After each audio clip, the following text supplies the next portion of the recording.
Nous sommes au mois de mars et au potager, on commence à travailler dur pour pouvoir avoir de beaux légumes durant toute la saison. Mais il y a certaines choses à faire et c'est ce que nous allons voir sur cette vidéo. Et bien sûr, nous allons parler rotation.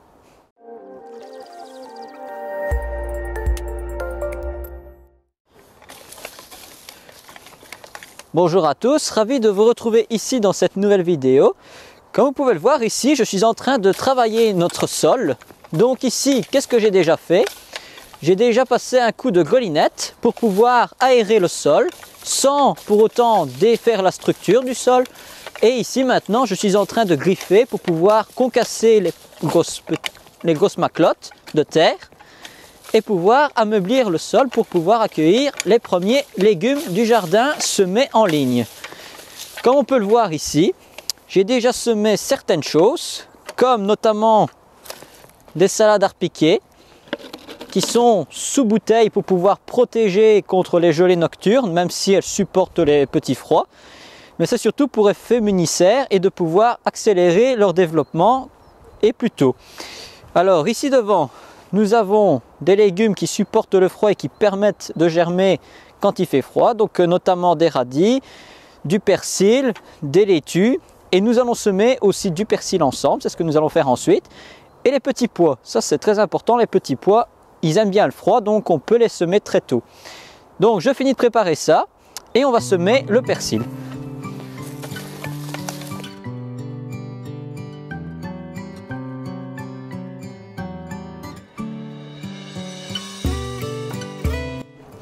Donc voilà, maintenant que nous avons travaillé le sol, il est bien ameubli, il est prêt à accueillir nos semences. Mais avant, nous avons placé le cordeau pour pouvoir être en ligne droite. Bien sûr, on laisse un petit sentier pour passer entre chaque compartiment, ça permet d'être plus facile au niveau accès.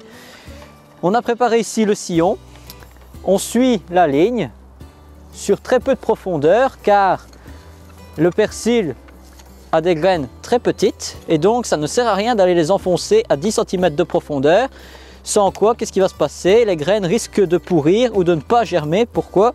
Elles vont avoir du mal à retrouver la lumière. Donc on fait un sillon entre 5 et 6 cm de profondeur, c'est suffisant, et on va venir placer nos graines. Donc ici on est devant le sillon, j'ai préparé les petites graines. On les prend à la main et on vient semer grossièrement en plaçant quelques graines tout le long de la ligne. Alors comme on peut voir, le sillon n'est pas profond, je le rappelle, parce que les graines sont très petites et donc pour faciliter la germination et la levée, ça ne sert à rien de les enfoncer à 50 cm de profondeur. Voilà, une fois que notre ligne est faite, on met bien sûr le reste des graines dans le sachet car on sait que la vie est chère. Voilà.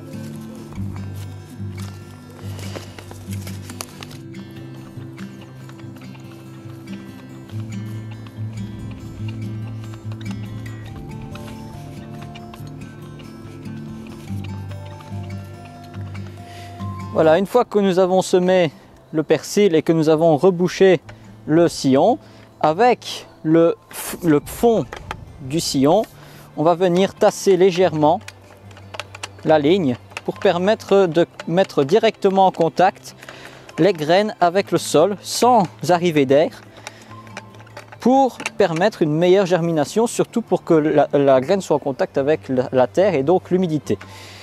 Maintenant que nous avons semé ça, il faut savoir que pour réussir des cultures, il y a aussi quelque chose à respecter qui est très important. Ici, j'ai semé des légumes ou des aromates feuilles et je vais respecter que les feuilles. Pourquoi? Souvenez-vous, ici, l'année passée, il y avait les courgettes, les poivrons, les aubergines, les concombres. Tout ça, ce sont des légumes fruits. Donc, ils portent, par exemple, la courgette est un fruit, le poivron, etc. Et donc, ils ont la capacité d'absorber dans le sol les mêmes besoins. Donc, c'est-à-dire, ils vont absorber en priorité le potassium pour favoriser leur floraison et leur fructification, et aussi de l'azote. Mais donc, le phosphore, ils n'en ont pas besoin, et l'azote, ils en ont besoin seulement au début pour former leurs feuilles. Ici, donc, vu que le sol a été appauvri en potassium pour avoir beaucoup de fruits, il ne faut pas remettre des légumes fruits ici. Mais ce n'est pas la seule raison. La deuxième raison, et c'est la plus importante, la rotation est importante pour éviter la propagation de maladies d'une plante à l'autre d'année en année. Donc de cette façon, vous allez assainir votre sol et éviter les problèmes. Ici donc, cette année, on va privilégier les plantes à feuillage. Donc les laitues, le persil, le céleri et toutes les choses qui font qu'on mange les feuilles. Maintenant, je vais vous montrer comment était le potager et cette parcelle avant qu'on la travaille. Donc ici, vous voyez le début du potager dans lequel se trouvent beaucoup de feuilles mortes que je rappelle, j'ai mis sur le potager en automne quand celles-ci sont tombées du grand arbre. Maintenant, qu'est-ce qu'on va faire? On va regarder ce qui se passe sous les feuilles. Donc, on enlève une partie des feuilles. Et qu'est-ce qu'on peut voir? Une partie des feuilles est encore bien humide. Et ici, sous la surface, se trouvent les alliés du potager qui arrivent en nombre grâce au fait qu'on a placé des feuilles. Donc si je creuse un petit peu et que je travaille le sol, je vais trouver à un moment, comme ici, regardez, des vers de terre. Ces vers de terre sont vos plus grands alliés dans le potager. Pourquoi? C'est eux qui vont permettre d'améliorer le sol.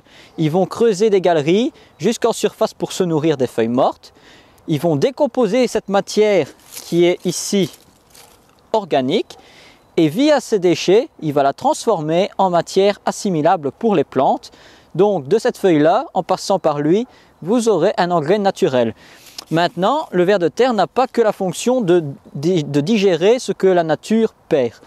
Il va aussi creuser ses galeries du fond jusqu'au dessus pour venir se nourrir, ce qui va permettre de faire des galeries qui vont permettre à l'eau de s'évacuer plus facilement et éviter qu'elle ne reste en surface. Et en même temps, ça va alléger votre sol et apporter de l'oxygène. Donc, on va remettre ça en préparation parce que la partie n'est pas encore cultivée.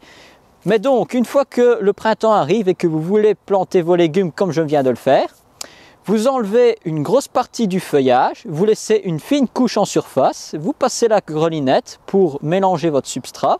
Les feuilles vont rester en surface et une partie dans le sol, ce qui va continuer à apporter les vers de terre et la microfaune qui se nourrit de ça.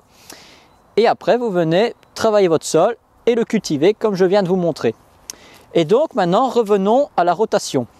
Ici, sur cette partie du potager qui n'est pas encore prête, nous avons cultivé l'année passée des légumes fleurs et des légumes fruits aussi. Donc ici, qu'est-ce qu'on peut faire? On a deux possibilités. Soit on va placer des légumes feuilles, laitue, persil, etc., cerfeuil, ou alors des légumes racines, carottes, salsifis, etc. Et donc, la rotation, il faut aussi savoir qu'une année sur 3, on ne va pas cultiver une partie du potager. Donc, il est préférable de cultiver sur moins de surface et de garder 3 zones bien distinctes, d'en laisser une au repos une année, pour permettre qu'elle se revitalise et qu'elle s'enrichisse. Et les 2 autres années, vous cultivez et vous faites une rotation par 3 comme ça. Ça va permettre d'avoir un potager toujours en bon équilibre et éviter les problèmes. Donc voilà, j'espère que cette petite vidéo vous aura plu. N'hésitez pas à nous laisser des questions si vous en avez. On se retrouvera très bientôt pour un nouveau sujet. Et n'oubliez pas, le jardinage n'est pas une corvée, mais un retour aux sources.